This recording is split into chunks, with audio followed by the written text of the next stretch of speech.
રાધનપુર ખાતે હિંમત વિદ્યાનગર સ્થિત ત્રિકમજીભાઈ ચટવાણી આર્ટ્સ અને જેવી ગોકળ ટ્રસ્ટ કોમર્સ કોલેજમાં એનએસએસના સંદર્ભે યુનિવર્સિટી કક્ષાની ત્રિદિવસીય યુવા નેતૃત્વ તાલીમ શિબિરનો ભવ્ય પ્રારંભ થયો છે.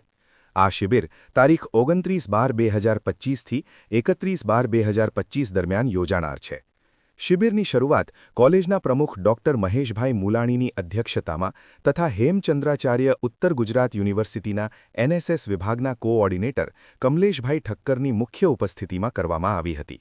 કાર્યક્રમની શરૂઆત શ્લોકગાન અને યુનિવર્સિટી ગીત સાથે ડોક્ટર એસએન ઓઝા દ્વારા કરવામાં આવી. ત્યારબાદ કોલેજના પ્રિન્સિપલ ડોક્ટર સીએમ ઠક્કરે પ્રાસંગિક ઉદ્બોધન કરી યુવા નેતૃત્વ, સામાજિક જવાબદારી અને વ્યક્તિત્વ વિકાસ અંગે વિદ્યાર્થીઓને પ્રેરણા આપી હતી.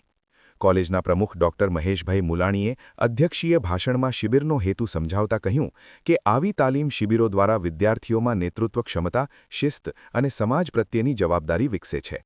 મેનેજિંગ ટ્રસ્ટી રાયચંદભાઈ ઠક્કરે પણ વિદ્યાર્થીઓને શિબિરમાં સક્રિય ભાગ લેવા માટે પ્રોત્સાહિત કર્યા હતા, જ્યારે એનએસએસ પ્રોગ્રામ ઓફિસર તથા કોઓર્ડિનેટર કે ઠક્કરે યુવા નેતૃત્વ તાલીમ શિબિરની રૂપરેખા અને 3 દિવસીય કાર્યક્રમ અંગે વિગતવાર માહિતી આપી હતી.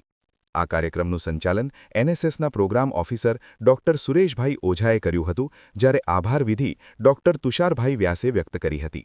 આ ત્રિદિવસીય યુવા નેતૃત્વ તાલીમ શિબિરમાં ઉત્તર ગુજરાત યુનિવર્સિટીની વિવિધ કોલેજોમાંથી આવેલા મોટી સંખ્યામાં વિદ્યાર્થીઓ તથા અધ્યાપકો ઉપસ્થિત રહ્યા હતા.